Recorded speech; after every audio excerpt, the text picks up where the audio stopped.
Halo semuanya, pada video kali ini saya akan coba sharing mengenai IT infrastruktur automation menggunakan Ansible.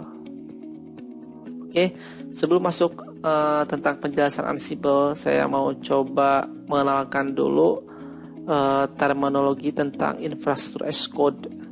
Jadi, infrastruktur as code ini merupakan pendekatan baru dalam tim IT memanage IT infrastruktur. Yang sebelumnya IT itu biasanya secara tradisional IT itu memanage perangkat infrastruktur IT-nya seperti router, switch ataupun Linux server itu menggunakan remote SSH atau telnet. Nah, pendekatan infrastruktur as code ini berbeda dengan tradisional, yakni yang dulunya menggunakan remote command manual menjadi memanage-nya itu melalui programming. Jadi bisa dilakukan secara otomatis karena ada programmingnya.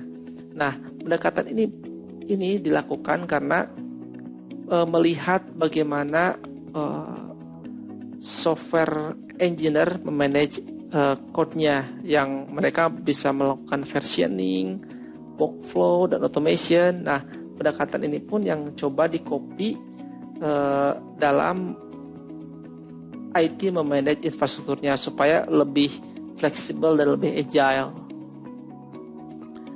Oke, nah ini saya sempat melakukan studi di salah satu perusahaan farmasi terbesar di Indonesia bahwa dalam memanage IT infrastruktur, terutama problem tiket, ternyata 62% pekerjaan tim IT infra itu adalah repetitive task, yang mana repetitive task tersebut itu sudah pasti bisa dilakukan otomasi jika kita melakukan manajemen infrastrukturnya dengan cara infrastruktur as code tadi. Nah, untuk melakukan otomasi ada beberapa hal yang di sisi infrastruktur yang bisa kita lakukan otomasi. Yang pertama adalah deployment. Deployment ini ketika kita akan mendeploy perangkat-perangkat baru, kita bisa melakukan otomasi untuk konfigurasinya.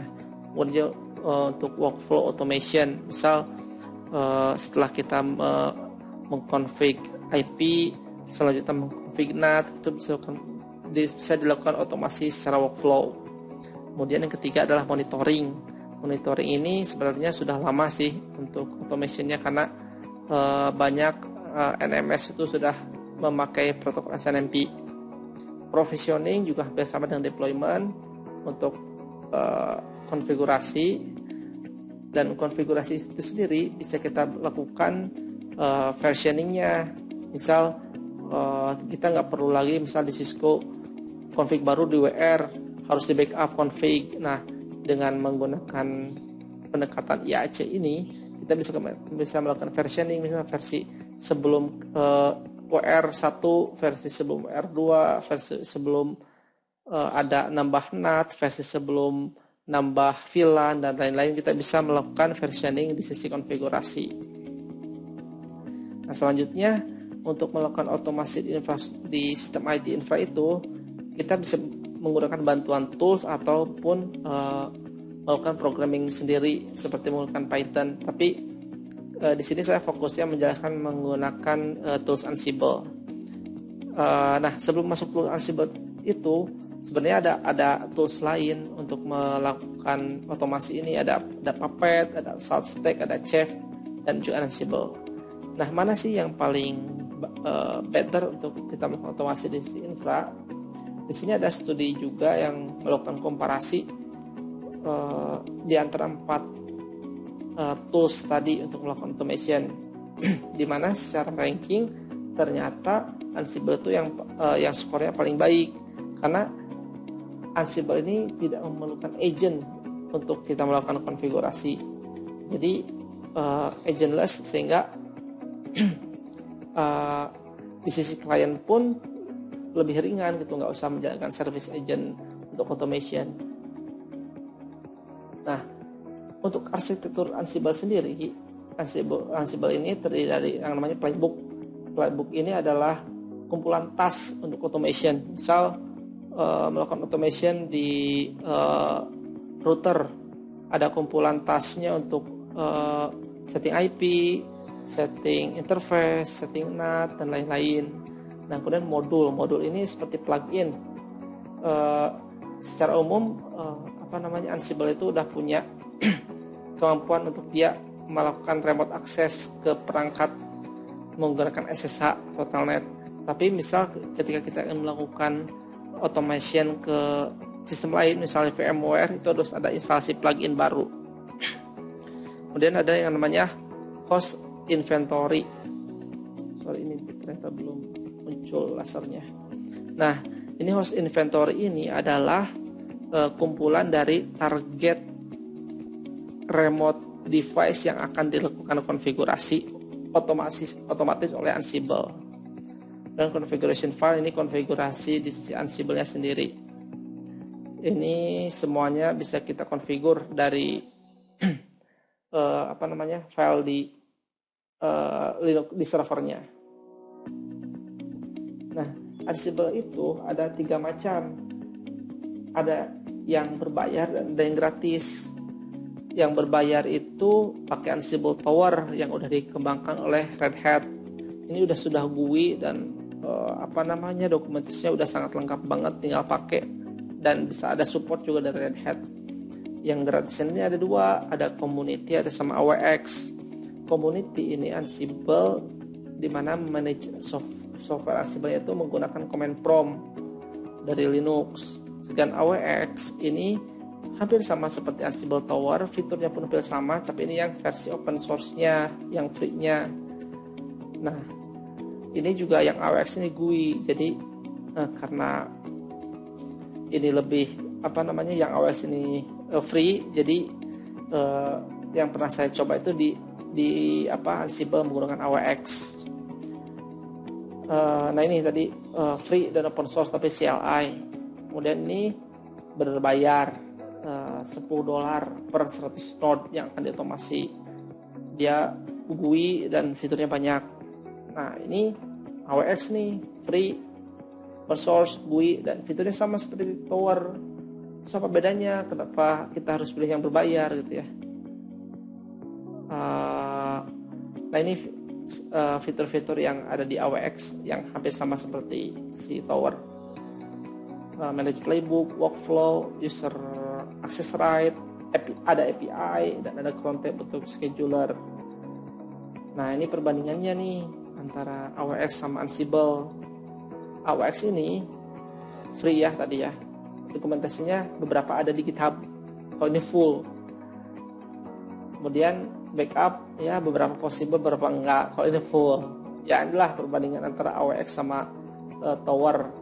Tapi untuk pembelajaran yang mimicking dengan Ansible Tower, kita bisa menggunakan AWX. AWX fitur ini yang paling menarik, salah satu yang menariknya adalah dia karena dia udah web based, jadi dia udah punya REST API, di mana dengan REST API ini kita bisa melakukan integrasi ke banyak hal. Yang pernah saya lakukan itu integrasi ke chatbot menggunakan Telegram. Jadi untuk melakukan konfigurasi, misal tadi konfigurasi NAT di Juniper itu kan komennya banyak. Nah, dengan menggunakan REST API dari si AWS ini, saya tinggal put komen NAT-nya. Kemudian ada beberapa yang dia bersifat variabel seperti IP.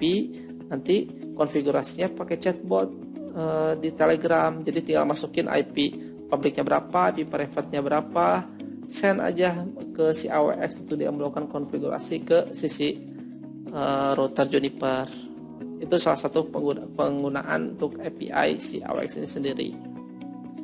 Nah, untuk studi kasusnya yang pernah saya coba itu, yang pertama adalah mencoba otomasi ke beberapa platform, ke Linux, ke Windows Server, sama ke network device.